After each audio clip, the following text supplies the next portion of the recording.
मैंने अपनी रिसर्च में एक महिला को देखा जो कभी प्री स्कूल टीचर रह चुकी थी और बाद में वह कॉरपोरेट की नौकरी में आई। उसकी पुरानी आदत छूटी नहीं। वह वयस्कों के साथ काम करने लगी थी, लेकिन फिर भी साथ काम करने वाले बाथरूम जाते तो उनसे पूछ लेती थी, क्या आपने हाथ धोए? मुझे एक आदमी की कहानी पता चली। उसके कई वर्ष लाइफगार्ड के रूप में निकले थे और जब भी वह किसी बच्चे को दौड़ता हुआ देखता था वह चिल्लाता, पैदल चलो। कुछ समय में जो संकेत आपकी आदतों को बढ़ाते हैं वे इतने सहज हो जाते हैं कि दिखते ही नहीं हैं। किचन के काउंटर पर ट्रीट, पलंग के करीब रिमोट कंट्रोल, जेब में फोन, इन संकेतों के प्रति हमारे प्रतिसाद इतनी गहराई से रच जाते हैं कि ऐसा लगने लगता है कि भीतर से कोई काम करा रहा है। इस कारण हमें व्यवहार में बदलाव की प्रक्रिया सजगता से शुरू करनी चाहिए।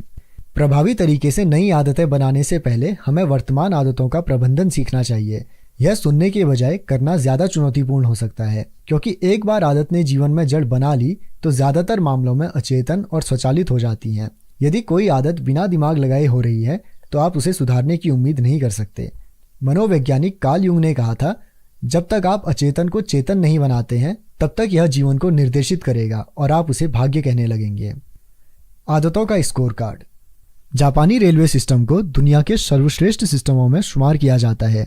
यदि आप टोक्यो में कहीं ट्रेन से जा रहे हैं तो आप कंडक्टरों में एक विशेष आदत देखेंगे। जैसे हर ऑपरेटर ट्रेन चलाता है, वे एक रीति के तहत आगे बढ़ते हैं। इसमें विभिन्न चीजों को देखकर कमांड बोले जाते हैं। जब ट्रेन सिग्नल के पास पहुंचती है तो ऑपरेटर उसके बारे में बताता है और कहता है सिग्नल हरा है। जब भी ट्रेन स्टेशन से बाहर निकलती है या फिर स्टेशन पर आती है तो वह ऑपरेटर स्पीडोमीटर की ओर देखकर एकदम सटीक स्पीड बताता है। जब जाने का समय होता है तो ऑपरेटर टाइम टेबल की ओर देखकर टाइम बता देता है। प्लेटफॉर्म पर सभी कर्मचारी इसी प्रकार से व्यवहार करते हैं। प्रत्येक ट्रेन के छूटने से पहले स्टाफ के लोग प्लेटफॉर्म के किनारों को देखकर कहते हैं, सब कुछ ठीक है। हर बारीक सूचना की पहचान की जाती है, उसकी तरफ इशारा किया जाता है और उसका नाम जोर से बोला जाता है। इस प्रक्रिया को पॉइंटिंग एंड कॉलिंग कहते हैं। यह सुरक्षा तंत्र है जो गलतियां कम करता है। यह मूर्खतापूर्ण लगता है, लेकिन यह बहुत अच्छे तरह से काम करता है। पॉइंटिंग एंड कॉलिंग से गलतियां 85% और दुर्घटनाएं 30% तक कम हो चुकी हैं। न्यूयॉर्क सिटी के एमटीएस सबवे सिस्टम ने एक इसका संशोधित स्वरूप अपनाया है। यह पॉइंट ऑनली है और इसके क्रियान्वयन के 2 वर्ष में गलतियों से होने वाले सबवे की दुर्घटनाएं 57% तक कम हो चुकी हैं। पॉइंटिंग एंड कॉलिंग बहुत प्रभावशाली है क्योंकि यह सजग होने का स्तर अचेतन आदत से ज्यादा चेतना के स्तर तक बढ़ा देता है। क्योंकि ट्रेन ऑपरेटर अपनी आंखों, हाथों, मुंह और कानों का उपयोग करता है, कुछ भी गलत होने से पहले वह समस्या को बता देता है। मेरी पत्नी भी ऐसा ही करती है। जब भी हम किसी ट्रिप के लिए बाहर जा रहे होते हैं वह ज़रूरत की चीज़ों को बोलने लगती है। जैसे मैंने अपनी चाबियां रख ली हैं, मैंने अपना वॉलेट रख लिया है, मैंने चश्मा रख लिया है, मैंने पति को भी रख लिया है। व्यवहार जितना अपने आप होने लगेगा हम उसके बारे में सोचना कम करने लगेंगे और फिर जब हम कोई चीज़ हज़ारों बार कर देते हैं तो हम उसकी उपेक्षा करने लगते हैं। यह मानकर हम चलते हैं कि अगली बार भी वैसा ही होगा जैसा पिछली बार हुआ था। जो हमने हमेशा किया है हम उसके इतने अभ्यस्त हो जाते हैं कि हम स्वयं से सवाल करना भी बंद कर देते हैं कि यह सही भी है या नहीं। कामकाज में कई असफलताएं आत्मसजगता के अभाव में होती हैं। आदतों को बदलने में हमारी सबसे बड़ी चुनौती उस बारे में सजगता कायम करना है जो हम वास्तव में कर रहे हैं। इससे हमें यह समझने में मदद मिलती है कि क्यों बुरी आदतों का परिणाम हमें धीरे धीरे भुगतना पड़ता है। हमारे निजी जीवन में भी हमें पॉइंट एंड कॉल का सिस्टम अपनाना चाहिए। यह आदतों के स्कोर कार्ड का उद्यगम है। अपने व्यवहार के बारे में सजग होने के लिए यह सरल अभ्यास है। इसे स्वयं बनाने के लिए अपनी दैनिक आदतों की एक सूची बनाएं। यह उस सूची का उदाहरण है जहां से आप शुरू कर सकते हैं। उठना, अलार्म बंद करना, फोन देखना, बाथरूम जाना, खुद का वजन लेना, नहाना। एक बार पूरी सूची बन जाए तो हर व्यवहार को देखिए और खुद से पूछिए, क्या यह अच्छी आदत है, यह खराब आदत है या न्यूट्रल आदत है। यदि यह अच्छी आदत है तो उसके पास पॉजिटिव लिखिए, अगर वह खराब आदत है तो नेगेटिव। यदि न्यूट्रल है तो इक्वल टू लिखिए। किसी खास आदत को आप जो भी अंक देंगे वह आपकी स्थिति और लक्ष्यों पर निर्भर करेगा। कोई व्यक्ति जो वजन कम करना चाहता है वह हर सुबह पीनट बटर के साथ बैगल खाता है, जो एक खराब आदत है। लेकिन जो व्यक्ति अपने वजन में इजाफा चाहता है और मांसपेशियां बढ़ाना चाहता है उसके लिए यह व्यवहार अच्छा हो सकता है। यह सब निर्भर करता है कि आप किस दिशा की ओर काम कर रहे हैं। आदतों की स्कोरिंग अन्य कारण से भी बहुत जटिल होती है। दोनों अच्छी और बुरी आदतों के लेवल मामूली रूप से त्रुटिपूर्ण रहते हैं। कोई आदत अच्छी और बुरी नहीं होती, आदतें बस प्रभावी होती हैं। वे समस्याएं हल करने के लिए प्रभावी रहती हैं। हर आदत किसी न किसी रूप में आपकी सेवा करती है, भले ही वे बुरी आदतें हों, इसीलिए तो आप उन्हें दोहराते हैं। इस अभ्यास के लिए आदतों को श्रेणीबद्ध किया जाए ताकि वे किसी भी प्रकार से लंबी अवधि में आपको फायदा पहुंचाएं। आमतौर पर कहते हैं कि अच्छी आदतों का परिणाम सकारात्मक रहता है, खराब आदतों का परिणाम खराब होता है। हो सकता है कि सिगरेट पीने से अभी आपका तनाव कम हो, इस तरह से यह आपकी सेवा कर रही है, लेकिन यह लंबी अवधि में सेहतमंद व्यवहार नहीं रह पाएगा। यदि आपको अब भी यह तय करने में परेशानी हो रही है कि किसी खास आदत की रेटिंग कैसे की जाए, तो एक प्रश्न मैं यहाँ प्रयोग में लाता हूँ। क्या यह व्यवहार मुझे वह बनने में मदद करेगा जो मैं बनना चाहता हूँ? क्या यह आदत मेरी इच्छित पहचान के पक्ष में या खिलाफ वोट देती है? आदतें जो आपकी इच्छित पहचान को प्राप्त करने के लिए बल देती हैं, आमतौर पर वे अच्छी होती हैं। आपकी इच्छित पहचान के खिलाफ जा रही आदतें खराब मानी जाती हैं। जैसे ही आप आदत का स्कोर कार्ड बनाते हैं, तब पहले कुछ बदलने की आवश्यकता नहीं रहती। लक्ष्य सिर्फ यह देखना होता है कि वास्तव में चल क्या रहा है। अपने विचारों और कार्यों को देखें और इसमें किसी निष्कर्ष पर नहीं पहुंचें या फिर भीतरी आलोचना नहीं करें। गलतियों के लिए खुद को भला बुरा कहना बंद कर दें, ना ही सफलता के लिए खुद को श्रेय देने का प्रयास करें। यदि आप हर सुबह चॉकलेट खा रहे हैं तो इसे स्वीकार कीजिए और ऐसे देखिए जैसे आप किसी अन्य को देख रहे हैं। यह कितना रोचक होगा कि वे इस तरह की चीज कर सकते हैं।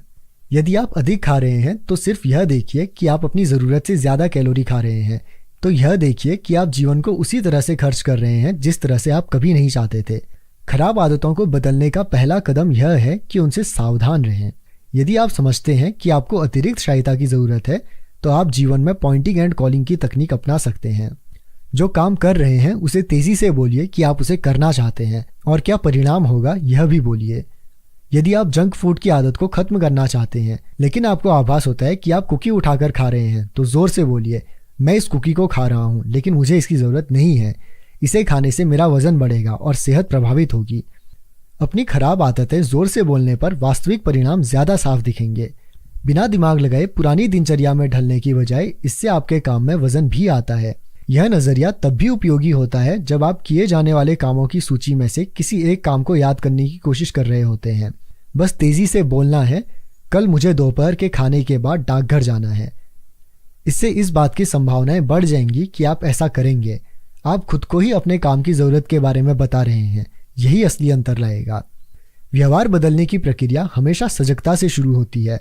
पॉइंटिंग एंड कॉलिंग और हैबिट्स स्कोर कार्ड जैसी रणनीतियां इस बात पर केंद्रित होती हैं कि आप अपनी आदतों की पहचान करें और उन्हें शुरू करने वाले संकेतों से स्वीकार करें। इससे यह संभव हो पाता है कि आप उस तरह प्रतिसाद करें जो आपको लाभ पहुंचाए। पर्याप्त अभ्यास से आपका मस्तिष्क उन संकेतों को ग्रहण कर लेगा जो बिना सजगता से सोचे निश्चित परिणामों का पूर्वानुमान देते हैं। एक बार जब हमारी आदत स्वचालित हो जाती है तो हम उस पर ध्यान नहीं देते कि हम क्या कर रहे हैं। सजगता के साथ ही व्यवहार बदलने की प्रक्रिया शुरू होती है। बदलने से पहले आपको अपनी आदतों के प्रति सजग रहना होगा। पॉइंटिंग एंड कॉलिंग आपकी सजगता के स्तर को अचेतन आदत से ज्यादा चेतना के स्तर तक ले जाती हैं। बस आपको अपने काम को बोलते जाना है। हैबिट्स स्कोर कार्ड एक सरल तरीका है जिससे आप अपने व्यवहार के प्रति अधिक सजग हो सकते हैं।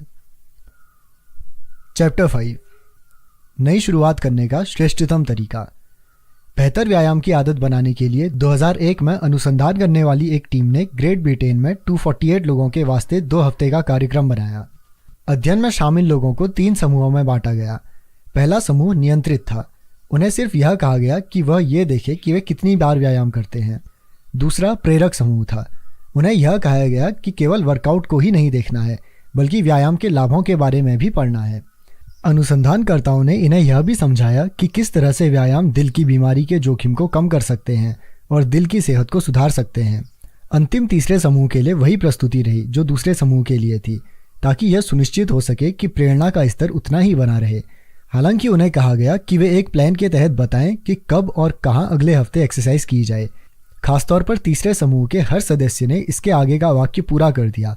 अगले हफ्ते मैं कम से कम 20 मिनट का कठोर व्यायाम करूंगा दिन के समय। पहले और दूसरे समूह में करीब 35 से 38% लोगों ने हफ्ते में एक दिन व्यायाम किया। दिलचस्प बात यह रही कि प्रेरक प्रस्तुति के दूसरे समूह के व्यवहार में कोई अर्थपूर्ण बदलाव नहीं देखने को मिला, लेकिन 91% लोग जो तीसरे समूह के थे उन्होंने हफ्ते में एक दिन सामान्य से 2 गुना व्यायाम किया। उन्होंने जो वाक्य लिखा उसे अनुसंधानकर्ता क्रियान्वयन की मंशा कहते हैं। जो एक प्रकार से यह बता देता है कि कब क्या करना है और कहाँ करना है। इस प्रकार से आप किसी विशेष आदत को अमल में लाने की इच्छा रखते हैं। संकेत जो किसी आदत की शुरुआत करते हैं वे व्यापक स्वरूपों में आते हैं, जैसे जेब में फ़ोन बजने का एहसास, चॉकलेट चिप कुकीज़ की खुशबू, एम्बुलेंस के सायरनों की ध्वनि। लेकिन इनमें दो सबसे ज़्यादा सामान्य संकेत होते हैं, समय और स्थान। क्रियान्वयन की मंशा इन दोनों संकेतों का इस्तेमाल करती है। व्यापक रूप से कहा जाए तो क्रियान्वयन की मंशा को रचने का फॉर्मेट होता है। जब एक स्थिति आती है तो मैं वही रिस्पॉन्स दूंगा। सैकड़ों अध्ययन बताते हैं कि क्रियान्वयन की मंशाएं लक्ष्यों पर टिके रहने के लिए प्रभावी होती हैं। चाहे इस बात का सटीक समय और तिथि लिखकर रखनी हो कि आपको किस दिन फ्लू का टीका लगवाना है या आंतों की जांच के लिए दर्ज करना है। इससे इस बात के अवसर बढ़ जाते हैं कि लोग रिसाइकलिंग करने, पढ़ने, जल्द सोने या सिगरेट पीना छोड़ने की आदतों से जुड़े रहें। शोध करने वालों ने यहाँ तक पाया है कि जब भी लोगों को क्रियान्वयन की मंशाओं से संबंधित प्रश्नों को पूछा जाता है तो मतदान का प्रतिशत बढ़ जाता है। ऐसे प्रश्न पूछे जाते हैं, आप किस मार्ग से मतदान केंद्र तक जाएंगे, आप किस समय का प्रोग्राम बना रहे हैं, किस बस से वहां जाने वाले हैं। सरकार के अन्य सफल प्रोग्रामों ने लोगों को सही समय पर टैक्स भरने की स्पष्ट प्लानिंग करने को प्रेरित किया है या लोगों को मार्गदर्शन प्रदान किया है कि कब और कहां विलंब से ट्रैफिक बिल्स भरे जा सकेंगे। पंच लाइन साफ है, जो लोग विशेष रूप से यह योजना बना लेते हैं कि कब और कहां वे नई आदत के अनुसार काम करेंगे तो उनके इसका पालन करने की अधिक संभावना रहती है। इन मूल बातों का पता लगाए बिना अनेक लोग अपनी आदतें बदलने की कोशिश करते हैं। हम खुद से ही कहते हैं मैं सेहतमंद भोजन करूंगा या मैं ज़्यादा लिखूंगा, लेकिन हम यह नहीं कहते कि कब और कहां पर ये आदतें साकार होंगी। हम इसे अक्सर और उम्मीद के हवाले कर देते हैं कि हमें यह करने की याद रहेगी या फिर उचित समय आने पर आप प्रेरित अनुभव करेंगे। क्रियान्वयन की मंशा अस्पष्ट धारणाओं जैसे मैं अधिक व्यायाम करना चाहता हूँ या मैं ज़्यादा काम करना चाहता हूँ अथवा वोट देना चाहिए को खत्म करती हैं और उन्हें ठोस कार्य योजना में बदल देती हैं। कई लोग सोचते हैं कि उनमें प्रेरणा की कमी है, जबकि उनमें वास्तव में स्पष्टता की कमी होती है। यह हमेशा स्पष्ट नहीं होता कि कब और कहाँ कार्रवाई की जानी चाहिए। कुछ लोग उचित समय की प्रतीक्षा में पूरा जीवन निकाल देते हैं ताकि वे कुछ सुधार कर सकें। एक बार जब क्रियान्वयन की मंशा तय हो जाती है तो फिर प्रेरित होने के लिए प्रतीक्षा नहीं करनी पड़ती। उदाहरण के लिए, क्या मैं आज एक चैप्टर लिखूं या नहीं, क्या मैं आज सुबह या फिर दोपहर के खाने के बाद ध्यान करूं। जब कार्रवाई का क्षण आता है तो फैसला लेने की जरूरत नहीं पड़ती। आप आसानी से पूर्व निर्धारित योजना का अनुसरण करते जाते हैं। अपनी आदतों में इस रणनीति को लागू करने के लिए इस वाक्य में रिक्त स्थानों को भरें। मैं डैश व्यवहार को नियत करते समय डैश समय पर नियत डैश स्थान पर करूंगा। ध्यान, मैं सुबह 7 बजे 1 मिनट के लिए रसोई में ध्यान करूंगा या करूंगी। पढ़ाई, मैं संध्या को 6 बजे 20 मिनट तक अपने शयन कक्ष में स्पेनिश पढ़ूंगा या पढ़ूंगी। व्यायाम, मैं संध्या 5 बजे 1 घंटे तक स्थानीय जिम में व्यायाम करूंगा या करूंगी। विवाह, मैं सुबह 8 बजे अपनी जीवन संगिनी साथी के लिए रसोई में चाय बनाऊंगी। यदि आप इस बात को लेकर निश्चित नहीं हैं कि आदत को कब से शुरू करें, तो किसी हफ्ते, माह या फिर वर्ष के पहले दिन ऐसा करने की कोशिश करें। इस बात की संभावना ज़्यादा रहती है कि लोग उस समय कदम उठाएं, क्योंकि उस समय आशा सामान्यतः ज़्यादा होती है। यदि हमें आशा है तो हमारे पास काम करने का कारण होता है। क्रियान्वयन की मंशाओं का एक अन्य लाभ भी होता है। आप क्या चाहते हैं और कैसे उसे हासिल करेंगे, इसके बारे में स्पष्ट होने से आपको उन चीज़ों को ना कहने में मदद मिलती है जो आपको प्रगति की पटरी से उतार देती हैं, आपका ध्यान भंग करती हैं और आपको मार्ग से भटका देती हैं। कई बार हम छोटे से निवेदन को भी हाँ कह देते हैं क्योंकि हमें स्पष्ट नहीं होता कि हमें करना क्या है। जब आपके सपने धुंधले रहते हैं तो पूरे दिन छोटे छोटे बहानों को तर्कसंगत मनाना आसान हो जाता है और हम कभी भी सफलता के लिए ज़रूरी चीज़ों की ओर स्पष्ट नहीं हो पाते हैं। आपकी आदतों को कुछ समय और गुंजाइश दें ताकि वह बनी रह सकें। लक्ष्य का अर्थ समय और स्थान को स्पष्ट करना है। आदत को बार बार दोहराने से उस स्थिति में भी आपके भीतर सही समय पर सही कदम उठाने की तीव्र इच्छा पैदा होती है, जब आप कह भी नहीं सकते कि ऐसा क्यों है। लेखक जैसन जोइंग का कथन है, स्पष्ट रूप से जब तक आपके पास विचार की सजगता नहीं होगी आप वर्कआउट नहीं कर सकते। लेकिन जैसे एक कुत्ता लालायित होने पर लार टपकाने लगता है, ठीक वैसे ही आपकी भी सामान्य तौर पर वर्कआउट के वक्त बेचैनी हो सकती है। अपने जीवन एवं काम में क्रियान्वयन की मंशा को प्रयोग में लाने के लिए कई तरीके हैं। स्टैनफोर्ड में प्रोफेसर रहे बीजे फॉक्स से मैंने एक तरीका सीखा जिसे मैं आदतों को क्रमबद्ध करना कहता हूँ, और यह मेरा पसंदीदा उपाय है। आदतों को क्रमबद्ध करना। अपनी आदतों को पूरी तरह से बदलने का आसान उपाय। फ्रांसीसी दार्शनिक डेनी दिद्रो पूरे जीवन गरीबी में रहे, लेकिन 1765 में एक दिन सब बदल चुका था। दिद्रो की बेटी की शादी होने जा रही थी और वह उस शादी का खर्च भी वहन नहीं कर सकते थे। धन की कमी के बाद भी दिद्रो को उस समय के विश्वकोश एनसाइक्लोपीडी के लेखक और सह संस्थापक के रूप में उनकी भूमिका के लिए जाना जाता था। जब रूस की महारानी कैथरीन द ग्रेट ने दिद्रो की वित्तीय परेशानियों के बारे में जाना तो उन्हें दुख हुआ। वह पुस्तक प्रेमी थे और उनको विश्वकोश बेहद पसंद आया। उन्होंने दिद्रो की निजी लाइब्रेरी को 1000 पाउंड में खरीदने की पेशकश की, जो आज के हिसाब से $150,000 से भी ज्यादा है। अचानक दिद्रो के पास बहुत धन एकत्र हो गया। उन्होंने न केवल बेटी की शादी में खर्च किया, बल्कि खुद के लिए भी एक लाल पोशाक खरीदी। दिद्रो का परिधान बहुत सुंदर था, इतना सुंदर था कि उनके आसपास की अन्य चीजें उस परिधान की तुलना में कमतर लगती थी। उन्होंने लिखा कि उनके वस्त्र और उनके पास जो अन्य चीजें थी उनमें कोई तालमोल नहीं था, न ही सुंदरता थी। दिद्रो में जल्द तीव्र इच्छा पैदा हुई कि उनके पास जो चीजें हैं उन्हें भी अपग्रेड किया जाए। उन्होंने अपने कालीन को दमिश्क से लाए गए कालीन से बदल दिया। उन्होंने महंगी मूर्तियों से अपने घर को सजाया।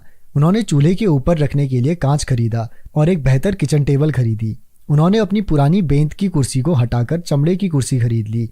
जिस तरह से डोमिनोज एक के बाद एक गिरते हैं, उसी तरह से उन्होंने एक के बाद एक चीजें खरीदी। दिद्रो का व्यवहार असामान्य नहीं था। वास्तव में एक चीज के बाद दूसरी चीज को खरीदने की प्रवृत्ति को दिद्रो इफेक्ट कहते हैं। दिद्रो इफेक्ट के अनुसार नई नई चीजों को खरीदने से अक्सर खपत की सर्पीली रेखा बन जाती है। इससे व्यक्ति और खरीदने लगता है। इस पैटर्न को कहीं भी देखा जा सकता है। आप वस्त्र खरीदते हैं तो नए जूते लेते हैं और उसी को मैच करती हुई ईयर रिंग्स भी लेते हैं। आप सोफा लेते हैं तो आप लिविंग रूम की पूरी सजावट पर सवाल उठाने लगते हैं और उसकी एक्सेसरीज को भी खरीदने लग जाते हैं। यह खरीद की श्रृंखला है। अनेक मानव व्यवहार इसी चक्र का अनुसरण करते हैं। जो आपने हाल ही में पूरा किया है उसी के आधार पर आप अक्सर तय करते हैं कि आगे क्या करना है। बाथरूम जाने के साथ हाथों को धोना और उन्हें सुखाने का ध्यान आता है, जो आपको याद दिलाता है कि खराब और गंदे टॉवल को धोना है। तो आप डिटर्जेंट को भी खरीदारी की सूची में डाल लेते हैं और इस तरह से कई चीजें जुड़ती जाती हैं। कोई भी व्यवहार एकाकी नहीं रहता है। हर कार्य में अगले व्यवहार का एक संकेत रहता है। यह महत्वपूर्ण क्यों है? जब नई आदतों को बनाने की बात आती है तो आप अपने फायदे के लिए व्यवहार की कड़ियों को जोड़कर देख सकते हैं। नई आदतों को बनाने का सबसे अच्छा उपाय है कि आप एक वर्तमान आदत को पहचान लीजिए जिसे आप प्रतिदिन करते हैं और फिर नए व्यवहार को सबसे ऊपर ले आएं। इसे ही आदतों को क्रमबद्ध करना कहते हैं। आदतों को क्रमबद्ध करना क्रियान्वयन की मंशा का विशेष रूप है। नई आदत को किसी विशेष समय और स्थान से जोड़ने के बजाय आप नई आदत को वर्तमान आदत से जोड़ देते हैं। यह पद्धति किसी भी आदत को स्पष्ट संकेत के लिए उपयोग में लाई जाती है। इस पद्धति का सृजन बीजे फॉग ने अपनी टाइनी हैबिट प्रोग्राम के तहत किया था। डैश वर्तमान आदत के पश्चात मैं डैश नई आदत का पालन करूंगा। उदाहरण के लिए ध्यान। हर सुबह कप में कॉफी डालने के बाद मैं 1 मिनट ध्यान लगाऊंगा। व्यायाम। जैसे ही मैं काम से आने के बाद अपने जूते उतारूंगा, वर्कआउट के कपड़े पहनकर व्यायाम करूंगा। कृतज्ञता। जब रात में मैं भोजन के लिए बैठूंगा तो मैं एक बात कहूंगा कि आज का दिन जैसा निकला उसके लिए मैं आभार व्यक्त करता हूं। जब मैं रात में बिस्तर पर जाऊंगा तब अपनी जीवन संगिनी को चुंबन दूंगा। सुरक्षा। जब मैं दौड़ने के जूते पहनूंगा तो मैं अपने मित्र या परिवार के सदस्यों को मैसेज भेजूंगा कि मैं दौड़ लगाने जा रहा हूं और उसमें कितनी देर लगेगी। अपने इच्छित व्यवहार को हर दिन किए जाने वाले कार्य के साथ जोड़ना ही इसकी कुंजी है। एक बार जब आप इसके बुनियादी ढांचे में महारत हासिल कर लेते हैं तो आप कई छोटी छोटी आदतों की श्रृंखला को एक साथ क्रमबद्ध कर सकेंगे। इससे आप उस स्वाभाविक गति का फायदा उठा सकेंगे जो एक व्यवहार से आकर दूसरे की ओर बढ़ती है। यह दिद्रो इफेक्ट का सकारात्मक पहलू है। सुबह की आपकी आदतों को क्रमबद्ध करना इस प्रकार लग सकता है। पहला, सुबह कप में कॉफी भरने के बाद मैं 60 सेकंड तक ध्यान के लिए बैठूंगा। दूसरा, ध्यान में 60 सेकंड बिताने के बाद मुझे दिन भर में क्या करना है उसके बारे में लिखूंगा। तीसरा, दिन में क्या क्या करना है उसे लिखने के बाद मैं तत्काल पहले काम पर आ जाऊंगा। या आदतों को इस तरह से संध्या में क्रमबद्ध करने की कल्पना करें। पहला, डिनर खत्म करने के बाद मैं अपनी प्लेट सीधे डिशवॉशर में रखूंगा। दूसरा, अपनी डिश को उसमें रखने के तत्काल बाद मैं काउंटर साफ कर दूंगा। तीसरा, काउंटर साफ करने के बाद मैं सुबह के लिए कॉफी का कप तैयार करके रख दूंगा। अपने रोजमर्रा के कामों में आप नए व्यवहार को भी शामिल कर सकते हैं। उदाहरण के लिए आपका सुबह का रूटीन कुछ ऐसा है: उठना, बिस्तर ठीक करना, नहाना। मान लीजिए आप हर रात ज्यादा पढ़ने की आदत को विकसित करना चाहते हैं।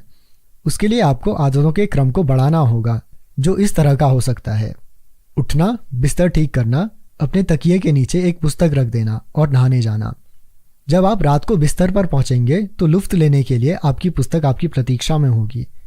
कुल मिलाकर आदतों को क्रमबद्ध करना आपको कुछ सरल नियम बनाने की गुंजाइश भी देता है, जिनसे आप भविष्य के व्यवहार के प्रति तैयार हो सकें।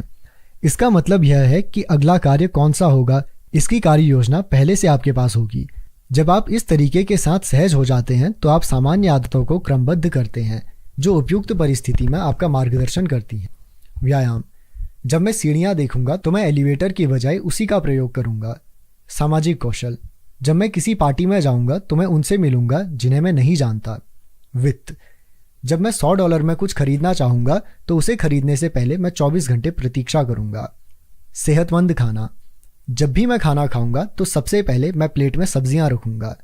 न्यूनतम आवश्यकता: जब मैं नई वस्तु लूंगा तो एक को हटा दूंगा, यानी कम करूंगा।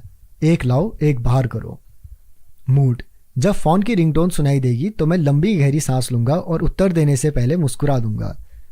विस्मृति: जब भी मैं किसी सार्वजनिक स्थल से जाऊंगा तो अपनी टेबल और कुर्सी ध्यान से देखूंगा कि कुछ भूल तो नहीं रहा हूं। इससे अंतर नहीं पड़ता है कि इस रणनीति को कैसे उपयोग में लेना है। सफल आदत क्रम बनाने का रहस्य सही संकेत को चुनने में है। व्यवहार के लिए समय और स्थान का विशेष उल्लेख करने वाली क्रियान्वयन की मंशा से अलग आदतों के क्रम में समय और स्थान निहित रहते हैं। कब और कहां आप उस आदत का उपयोग अपने प्रतिदिन के रूटीन में करना चाहेंगे, इससे बड़ा फर्क पड़ेगा। यदि आप अपने सुबह के रूटीन में ध्यान शामिल करने की कोशिश में हैं, लेकिन सुबह बहुत अस्त व्यस्त रहती हैं और बच्चे कमरों में दौड़ रहे होते हैं, तो ऐसे में यह स्थान और समय गलत होगा। इस पर विचार करें कि आप ध्यान में कब सफल होंगे। खुद को यह ना बताएं कि आपको यह आदत बनानी है, जबकि आप किसी अन्य के साथ जुड़ सकते हैं। आपके संकेत में उतनी ही आवृत्ति होनी चाहिए जितनी आपकी इच्छित आदत में है। यदि आप हर दिन की कोई आदत बनाना चाहते हैं, लेकिन आप उसे उस आदत के ऊपर के क्रम में रखते हैं जो आप हर सोमवार को ही करते हैं, ऐसे में यह सही चयन नहीं माना जाएगा। आदत क्रम को सही तरह से बनाने का एक उपाय वर्तमान आदतों को ऊपर नीचे करके उसकी सूची को ठीक करना है। अपना हैबिट स्कोर कार्ड अंतिम चैप्टर से शुरू करके उपयोग में ला सकते हैं। विकल्प के तौर पर आप 2 कॉलम में भी सूची बना सकते हैं। पहले कॉलम में उन आदतों को लिखें जो आप हर दिन करते ही हैं। उदाहरण के लिए, बिस्तर से बाहर निकलना, नहाना, दांत साफ करना, कपड़े पहनना, 1 कप कॉफ़ी तैयार करना, नाश्ता करना, बच्चों को स्कूल ले जाना, दिन का काम शुरू करना, लंच करना, दिन का काम समाप्त करना, काम से आकर कपड़े बदलना, रात के भोजन के लिए बैठना, लाइट्स ऑफ करना, सो जाना। आपकी सूची बहुत लंबी हो सकती है, लेकिन आपको एक आइडिया मिलता है। आपके साथ जो हर दिन घटित होता है, दूसरे कॉलम में वह लिखें। उदाहरण के लिए, सूर्य निकलता है, आपको कोई टेक्स्ट मैसेज मिलता है, जो गीत आप सुन रहे हैं वह खत्म होता है। इन 2 सूचियों के साथ ही आप यह सोचने लगते हैं कि अपनी जीवन शैली में नई आदत को किस सबसे अच्छे स्थान पर रखा जाए। आदतों का क्रम बनाना उस समय श्रेष्ठ नतीजे देता है जब संकेत स्पष्ट हों और उस पर तत्काल काम किया जा सके। कई लोग ऐसे संकेत चुनते हैं जो धुंधले रहते हैं। मैंने खुद यह गलती की है। जब मैंने आदत में पुशअप को शुरू करना चाहा, मेरी आदत का क्रम था, जब मैं लंच के लिए ब्रेक लूंगा तब 10 पुशअप्स करूंगा। पहली बार देखने पर यह ठीक लग रहा था, लेकिन जल्द ही मैं यह जान गया कि यह संकेत अस्पष्ट था। क्या मुझे दोपहर के भोजन से पहले पुशअप्स करना चाहिए? दोपहर के भोजन के बाद इसे करें? मैं इसे कहाँ कर सकूंगा? कुछ दिन की अनियमितता के बाद मैंने मेरी आदत का क्रम बदला। जब मैं दोपहर के खाने के लिए अपना लैपटॉप बंद करूंगा तब अपनी डेस्क के पास ही पुशअप्स कर लूंगा। मेरी अस्पष्टता खत्म हो गई। अधिक पढ़ना या बेहतर खाना जैसी आदतें महत्व की हैं, लेकिन ये लक्ष्य किसी तरह के निर्देश नहीं देते कि कैसे और कहाँ किए जाएं। इसमें विशिष्टता और स्पष्टता जरूरी है। जब मैं द्वार बंद करता हूँ तब मैं दांतों को ब्रश करता हूँ। जितनी ज्यादा सुदृढ़ता से आपकी नई आदत किसी विशेष संकेत से जुड़ी होगी, उतनी ही बेहतर संभावना यह होगी कि आप देख सकेंगे कि कब काम करने का समय आ गया है। व्यवहार बदलने का पहला नियम है इसे स्पष्ट बनाएं। क्रियान्वयन की मंशा और आदतों को क्रमबद्ध करने जैसी रणनीतियां आदतों के लिए स्पष्ट संकेत तैयार करने के सबसे व्यावहारिक तरीकों में शामिल है। इससे आप स्पष्ट योजना बना सकते हैं कि कब और कहां कार्रवाई करनी है। अध्याय का सार। व्यवहार बदलने का पहला नियम है इसे स्पष्ट बनाएं। समय और स्थान 2 संकेत सबसे सामान्य होते हैं। क्रियान्वयन की मंशा तैयार करना ऐसी रणनीति है जिसका इस्तेमाल आप नई आदत को किसी विशेष समय और स्थान के साथ जोड़ने में कर सकते हैं। क्रियान्वयन की मंशा का फॉर्मूला है, मैं अपना डैश व्यवहार सही डैश समय और सही डैश स्थान पर करूंगा। आदतों का क्रम बनाना ऐसी रणनीति है जिसका इस्तेमाल आप नई आदत के लिए वर्तमान आदत के साथ उसकी जोड़ी बनाने में कर सकते हैं। आदतों को क्रमबद्ध करने का फॉर्मूला है, डैश वर्तमान आदत के बाद मुझे डैश नई आदत करनी है। चैप्टर 6, प्रेरणा का अधिक मूल्यांकन। माहौल का महत्व अक्सर अधिक होता है। बोस्टन के मैसाचुसेट्स जनरल हॉस्पिटल में primary care physician any Thorndike के पास एक बहुत ही विचित्र आइडिया था। उनका मानना था कि वे हॉस्पिटल स्टाफ और वहां आने वाले हजारों लोगों की खाने की आदतें उनकी इच्छा शक्ति या प्रेरणा में बदलाव किए बिना सुधार सकती हैं। वास्तविकता तो यह थी कि उनकी उनमें से किसी से बात करने की योजना भी नहीं थी। एनी और उनके साथियों ने 6 माह के अध्ययन का प्रोग्राम बनाया। इसके तहत हॉस्पिटल के कैफेटेरिया में रखे जाने वाली खाने पीने की वस्तुओं का स्थान बदला जाना था। उस कमरे में ड्रिंक्स कैसे रखे जाएंगे, इससे उन्होंने इसकी शुरुआत की। शुरू से ही रेफ्रिजरेटरों को कैश रजिस्टरों के पास रखा गया था, जिनमें केवल सोडा भरा रहता था। रिसर्च करने वालों ने इसमें पानी को भी शामिल करने का विकल्प रखा। साथ ही उन्होंने पूरे कमरे में खाने की चीज़ों के साथ बोतलबंद पानी की अनेक बास्केट रख दी। पुराने रेफ्रिजरेटरों में हालांकि अभी भी सोडा प्राथमिकता से रखा था, लेकिन पानी अब हर स्थान पर उपलब्ध था। अगले 3 माह में यह देखने में आया कि अस्पताल में सोडा की बिक्री में 11.4% की कमी आई है, जबकि पानी की बोतलों की बिक्री 25.8% बढ़ गई है। उन्होंने इसी तरह की व्यवस्था खाने की चीज़ों में भी की और उन्होंने देखा कि वैसा ही परिवर्तन हुआ है। वहाँ खाने वालों से किसी ने भी एक भी शब्द तक नहीं बोला। वे स्वयं क्या हैं, केवल इस लिहाज से लोग चीज़ों का चयन नहीं करते, बल्कि यह भी देखते हैं कि वे किस स्थान पर हैं, उसका भी चयन पर असर पड़ता है। जब मैं रसोई घर में जाता हूँ और मुझे टेबल पर कुकीज़ से भरी हुई प्लेट दिखती है, तो मैं उसमें से करीब 1 आधा दर्जन ले लेता हूँ और खाना शुरू कर देता हूँ, भले ही मैंने उन्हें हाथ में उठाने की सोची भी नहीं हो। यह भी ज़रूरी नहीं कि मुझे भूख लगी हो। यदि ऑफिस की सार्वजनिक टेबल पर हमेशा डोनट और बोगल्स रखे रहेंगे, तो चलते फिरते बार बार कुछ नहीं खाना मुश्किल होगा।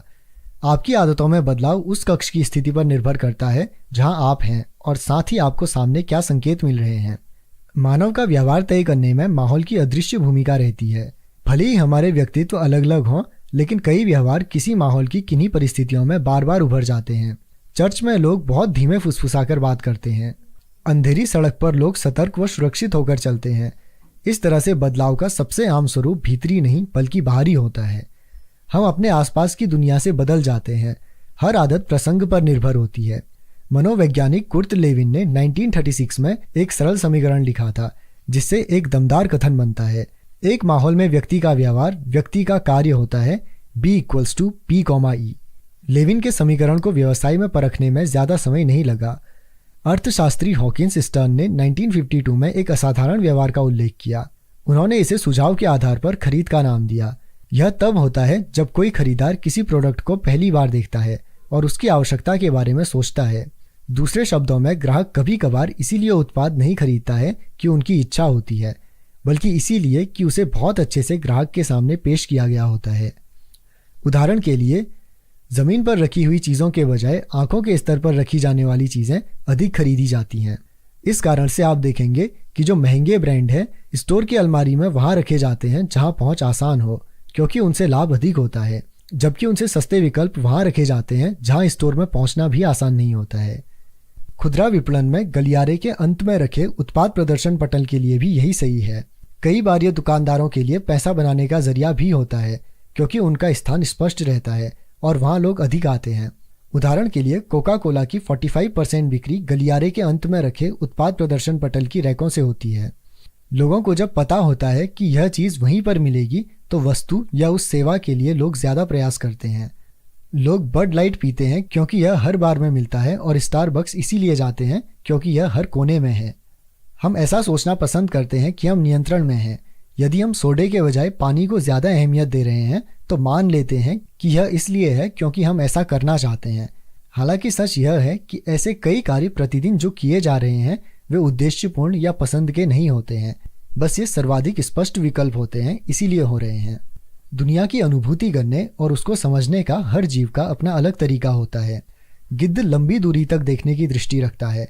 सांप अपनी बहुत अधिक संवेदनशील जीभ से हवा का स्वाद चखकर सूंघ सकता है। शार्क मामूली विद्युत तरंग या किसी भी पास की मछली की सरसराहट को पकड़ लेती है। यहाँ तक कि बैक्टीरिया में बहुत छोटी छोटी सेंसरी कोशिकाएं होती हैं जो उन्हें पर्यावरण में शामिल दूषित रसायन को पहचानने में मदद करती हैं।